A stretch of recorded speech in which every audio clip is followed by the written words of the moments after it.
మరి గత వారం 10 రోజులుగా ముఖ్యంగా జనవరి 22, 23 తర్వాత వరుసగా ఏకబిగిన మొదలు హరీష్ రావు గారిని, తర్వాత నన్ను, ఆ తర్వాత రాజ్యసభ మాజీ సభ్యులు సంతోష్ గారిని, తర్వాత మా అధినాయకుడు కేసీఆర్ గారిని వరుసగా విచారణకు పిలిపిస్తే మాకు అప్పుడేదో అనుమానం వచ్చింది. ఇదేదో డైవర్షన్ గేమ్ బాగానే సీరియస్గానే ఆడుతున్నారు, ఎందుకు ఆడుతున్నారు, ఇంత హడావుడిగా ఎందుకు చేస్తున్నారు అని చెప్పి మాకు డౌట్ వచ్చింది. ఆ డౌట్ వచ్చిన తర్వాత మేము కూడా తవ్వడం మొదలుపెట్టాం. ఏది కవర్ చేయడానికి, ఎందుకోసం ఈ కవర్ డ్రైవ్లు, ఎక్స్ట్రా కవర్ డ్రైవ్లు అని జాగ్రత్తగా ఆలోచిస్తే దొరికింది మాకు ఒక పెద్ద ఫ్రాడు, ఒక పెద్ద ముఖ్యమంత్రి గారి బినామీ భాగోతం ఒకటి బయటపడ్డది. ఇది జనవరి 23 నాడు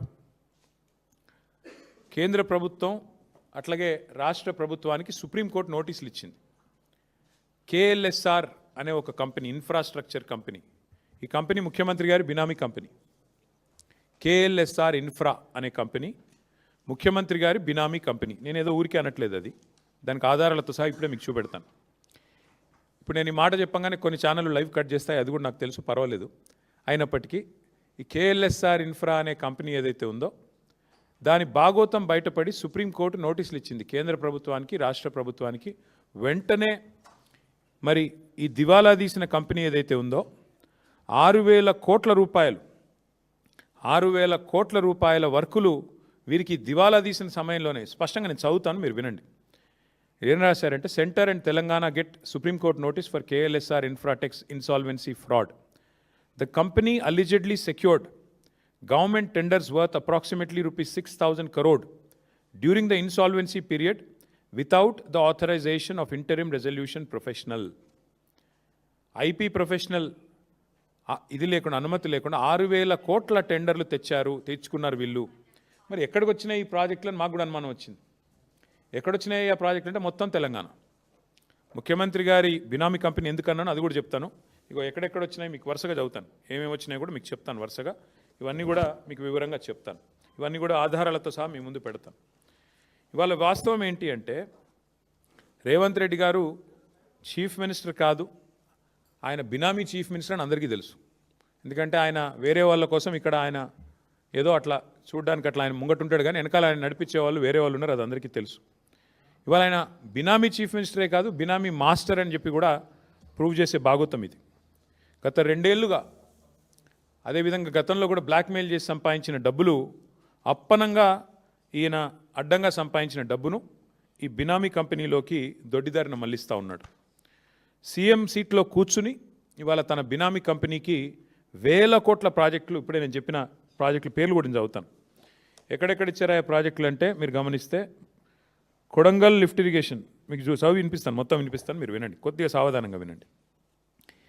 ఇది ఎట్లా బినామీ కంపెనీ అని మీరు అడగొచ్చు. ఇగో ఇది 2018 సెప్టెంబర్ 27 నాడు రేవంత్ రెడ్డి గారి మీద, ఆయన బంధువుల మీద, ఆయన దగ్గరి వారి మీద ఐటీ రైడ్స్ జరిగినాయి. ఇది టైమ్స్ ఆఫ్ ఇండియా రిపోర్ట్. ఇది రేవంత్ రెడ్డి గారి మీద ఐటీ రైడ్లు జరిగితే ఎవరెవరి మీద జరిగినాయి అంటే, ఆ రోజు ఆయనకు 2018 సెప్టెంబర్ 27 ఆ రోజు ఏమేం చెప్పారంటే, ఐటీ వాళ్ళు కూడా సాయి మౌర్య ఎస్టేట్స్ అనే కంపెనీ, వాళ్ళ బ్రదర్ ఇన్ లో, అది వాళ్ళు సరిగ్గా ట్యాక్స్ పే చేయట్లేదు. అట్లాగే IT personnel suspect KLSR infratech and Max Infra India are 2 companies being used to transfer money to Bhupal infra in the name of sub contract works. Despite having no links with Sai Mourya, KLSR is flowing money into real estate deals. ఈ KLSR infra అనే company ఎందుకు బినామీ అంటున్నా అంటే, ఇదొక ఆధారం. ఐటీలో ఆనాడు IT రేడ్లోనే స్పష్టంగా వారు అనుమానం వ్యక్తం చేసి ఈ కంపెనీ బినామీ అని. ఇక రెండో ఆధారం, రేవంత్ రెడ్డి గారు తిరిగే కారు ఇది. ఆయన ఫోటో చూడండి, ఇందులో కారులో ఆయన ఉన్నాడు. ఆయన కారు నెంబరు TS07FF0009. ఇది ఆయన ముఖ్యమంత్రి కాకముందు తిరిగిన కారు. ఈ కారు ఎవరికి రిజిస్టర్ అయింది అనుకున్నారు? ఈ కారు ఎవరికి రిజిస్టర్ అయిందయ్యా అంటే, రిజిస్టర్ అయింది KLSR ఇన్ఫ్రాటెక్ అనే కంపెనీకి. ఆయన తిరిగే సొంత కారు, ఆయన వాడే సొంత కారు. ఆ కారులో ఆయన ఫోటో కూడా ఉంటుంది చూడండి. సో అంటే దాదాపు ఇది 2.5 కోట్లు విలువ చేసే కారు, ల్యాండ్ క్రూజర్. ఆ కారు మరి KLSR అనే కంపెనీ ఈయనకెందుకు కొనిచ్చింది అంటే, ఐటీ వాళ్ళు సమాధానం చెప్పారు. ఎందుకంటే ఈయన డబ్బులు అన్నకెళ్ళి ఇళ్ళకి వస్తూ ఉన్నాయి, పెద్ద ఎత్తున ఈయనకు సంబంధించిన భూపాల్ ఇన్ఫ్రా అనే కంపెనీకి అందులోంచి కేఎల్ఎస్ఆర్ అనే కంపెనీలకు వెళ్ళి వరుసగా మరి ఇట్లా డబ్బులు పంపుతా ఉన్నారు, రియల్ ఎస్టేట్ డీల్స్ చేస్తూ ఉన్నారు. సరే, ఇది జరిగింది. అయితే ఇప్పుడేమైంది, 2023 జూలైలో ఈ కేఎల్ఎస్ఆర్ అనే కంపెనీకి ఇంకొక కంపెనీ ASMET అనే కంపెనీకి మధ్యన గొడవ జరిగింది. గొడవ జరిగి ఇద్దరు కలిసి national company law tribunal NCLAT వాళ్ళని అప్రోచ్ అయినారు. అప్రోచ్ అయిన తర్వాత ఇప్పుడు ఆ కేసు విచారణ ప్రస్తుతం ఈ కేఎల్ఎస్ఆర్ అనే కంపెనీకి ASMET అనే కంపెనీకి మధ్యన ఇప్పుడు అక్కడ కార్పొరేట్ ఇన్సాల్వెన్సీ రెజల్యూషన్ ప్రాసెస్ అంటారు దీన్ని, దాని కింద విచారణ జరుగుతూ ఉంది. హైలైట్ ఏంటంటే 2023 నుంచి కేసు జరుగుతుంది. ఈ కంపెనీ ఎంత దుర్మార్గమైన కంపెనీ చెప్పడానికి రేవంత్ రెడ్డి గారికి ఎన్ని అపసవ్య బుద్ధులు ఉన్నాయో ఈ కంపెనీ నడిపే వారికి కూడా అన్ని అపసవ్య బుద్ధులే ఉన్నాయి. 2025 ఆగస్టు 13 అంటే పోయిన సంవత్సరం ఆగస్టు 13 నాడు జస్టిస్ శరద్ కుమార్ గారు NCLAT జడ్జ్ ఎవరైతే ఈ డిస్ప్యూట్ని ఈ కేఎల్ఎస్ఆర్ అనే కంపెనీ ఇంకో కంపెనీ మధ్యన గొడవని చూస్తున్నారో ఆయన ఏమన్నాడు, నాకు ఫోన్లో మెసేజ్ వచ్చింది, ఆ మెసేజ్లో స్పష్టంగా నన్ను అడుగుతూ ఉన్నారు, మీరు కేఎల్ఎస్ఆర్ అనే కంపెనీకి అనుకూలంగా తీర్పు ఇవ్వండి అని చెప్పి నా మీద ఒత్తిడి పెడుతున్నారు, అందుకే నేను తప్పుకుంటున్నాను అని చెప్పి జస్టిస్ శరద్ కుమార్ అనే వ్యక్తి NCLATలో ఉన్న పెద్ద ఆయన తప్పుకున్నారు. He రెక్యూజ్డ్ himself. ఇంగ్లీష్లో చెప్పాలి అంటే NCLAT judicial member alleges being approached by judge for favour recuses himself. ఒక జడ్జి గారు, ఆ మెసేజ్ ఎవరో ఆషామాషి వ్యక్తులు పంపలేదు, ఒక జడ్జి గారు పంపారు, కాబట్టి ఈ ఒత్తిడి నేను తట్టుకోలేను అని చెప్పి ఈ జస్టిస్ శరద్ కుమార్ గారు NCLAT నుంచి తప్పుకున్న వార్త. ఇది కూడా అన్ని పత్రికల్లో వచ్చింది. ద హిందూ అనే పత్రికల్లో ఇది వచ్చింది. తర్వాత ఈయన తప్పుకున్నారు. ఇది ఎవరు ఒత్తిడి తెచ్చారు, 25 ఆగస్ట్ అంటే ఈ కంపెనీకి ఇంత పవర్ఫుల్గా అండగా నిలబడి మెసేజ్లు పంపించే శక్తి ఉన్న వాళ్ళు ఎవరు ఈ దేశంలో, ఈ రాష్ట్రంలో? మీకు తెలుసు, నాకు తెలుసు. ఎవరి కార్ అయితే వారు వాడుకున్నారో ఇక ఆ వ్యక్తి ముఖ్యమంత్రి రేవంత్ రెడ్డి గారు.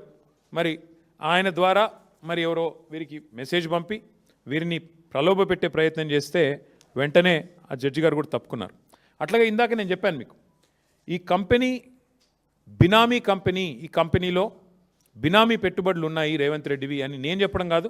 2018లోనే ఐటీ ఆ రోజు రేడ్ చేసినప్పుడే చాలా స్పష్టంగా చెప్పింది. అసలు ఏ లింకులు లేవు వీళ్ళ సాయి మౌర్య అనే కంపెనీ రేవంత్ రెడ్డి గారి కుటుంబానికి సంబంధించిన రియల్ ఎస్టేట్ కంపెనీకి. మరి లేకపోయినప్పటికీ రియల్ ఎస్టేట్ డీల్స్లోకి ఈ కంపెనీ ఎందుకు డబ్బులు పెడుతోంది అంటే కేఎల్ఎస్ఆర్ అనే కంపెనీ ద్వారా సాయి మౌర్య అనే కంపెనీలోకి డబ్బులు పంపి దాని నుంచి భూములు కొని దానిలో లాభాలు ఆర్జించే పని భూపాల్ ఇన్ఫ్రా అనే కంపెనీ. సాయి మౌర్య భూపాల్ అంటే అది కూడా రేవంత్ రెడ్డి గారి కుటుంబీకులకు సంబంధించిన కంపెనీ. దానికి కేఎల్ఎస్ఆర్ఏ మెయిన్ సూత్రధారి, కేంద్ర బిందువు. అట్లాగే ఇక్కడ ఇంకొక విషయం, 2018లో ఎన్ఫోర్స్మెంట్ డైరెక్టరేట్ ఈడీ వాళ్ళు కూడా వీళ్ళ మీద రేడ్ చేశారు.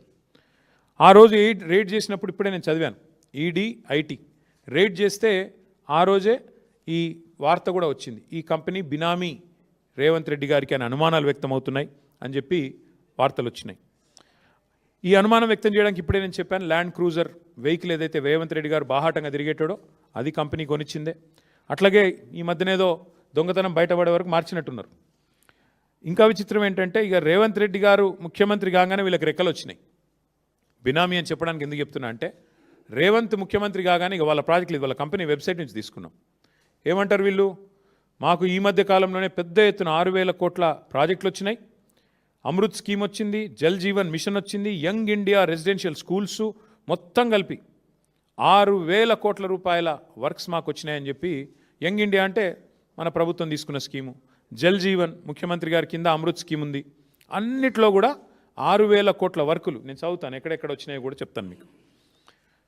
ప్రశ్న ఏమంటే ఇక్కడ చూడండి మీరు, మెదక్లో R&Bలో వర్క్ ఇదంతా, ఇది ఎంతమ్మా క్వాంటమ్, ఇది దాదాపు 116 కోట్లు. ఇక్కడ ఒకటి, తర్వాత మీరు గమనిస్తే ఇది మెదక్లోనే ఇంకొకటి, improvements to Shad Nagar Parigi road, ఇదొక 135 కోట్లు.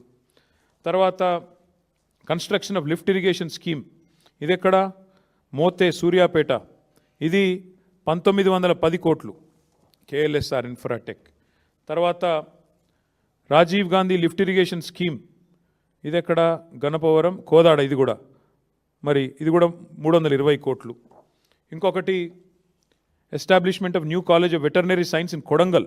ముఖ్యమంత్రి గారి బినామీ కంపెనీ కొడంగల్లో రావాలి కదా, రాకపోతే ఎట్లా? ఇక 145 కోట్లు కొడంగల్. ఆ తర్వాత ఇంకొకటి హెచ్ఎండబ్ల్యూఎస్ ముఖ్యమంత్రి గారి డిపార్ట్మెంటు మిషన్ భగీరథలో కేఎల్ఎస్ఆర్కి 168 కోట్ల వరకు మళ్ళీ. అంటే ఈ రకంగా మొత్తం అమృత్లో, యంగ్ ఇండియాలో, రోడ్లల్లో, జల్ జీవన్లో రకరకాలుగా 6,000 కోట్ల వర్కులు ఇక్కడ ఇచ్చారు. ఎవరికి? ఈ కేఎల్ఎస్ఆర్ అనే కంపెనీ. అయితే ఇక్కడ ఇష్యూ ఏంటి అంటే, ఈ కంపెనీ 2029 నుంచే దివాలా తీసింది. ఆ ప్రొసీడింగ్ స్టార్ట్ అయిందని ఇప్పుడే నేను చెప్పాను మీకు. 2023లోనే జూలై 23లోనే వీళ్ళు, అంతకంటే ముందు ఇచ్చింటే అర్థం ఉంది, 2023 కంటే ముందు ఇచ్చింటే అర్థం ఉంది. కానీ వీళ్ళు 2023 నుంచి దివాలా తీసి ఇన్సాల్వెన్సీ పిటిషన్ నడుస్తుంది. దివాలా తీసిన కంపెనీ, దివాలా కేసు 23 జూలై నుంచి విచారణలో ఉంటే సిబ్బంది వేతనాలకు డబ్బులు లేవు ఈ కంపెనీ దగ్గర. కేఎల్ఎస్ఆర్ అనే కంపెనీకి తమ ఎంప్లాయీస్కి జీతాలు ఇవ్వడానికి డబ్బులు లేక 15 లక్షల రూపాయలు అప్పు తీసుకున్నారు బ్యాంక్ నుంచి. కావాలంటే ఆ వివరాలు కూడా మీ ముందు పెడతాను. అలాంటి కంపెనీకి ఇవాళ సడన్గా, ఇది వాళ్ళదే వెబ్సైట్, 6,000 కోట్ల వర్కులు దివాలా తీసి ఎంప్లాయీస్ జీతాలు ఇవ్వడానికి లేని కంపెనీకి 6,000 కోట్ల వర్కులు వచ్చినాయి అంటే, తెలంగాణలో వరద వారుతోందంటే ఏ రకంగా మరి ఈ కంపెనీకి వస్తూ ఉన్నాయి మనం ఆలోచించాల్సిన అవసరం ఉంది. క్యూన్యూస్ పేరు చెప్పి ఎవరైనా వసూళ్లకు, అక్రమాలకు, బెదిరింపులకు గురి చేసిన క్యూన్యూస్కి సమాచారం ఇవ్వండి.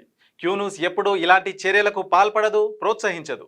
క్యూన్యూస్ ఎల్లప్పుడూ ప్రజా గొంతుకగా ప్రజల సమస్యల కోసం నిరంతరం పోరాడుతుంది. మీకు ఎలాంటి సమస్య ఉన్నా క్యూన్యూస్ని కాంటాక్ట్ అవ్వండి. సంప్రదించవలసిన ఫోన్ నెంబర్ 7569534968 8688926084.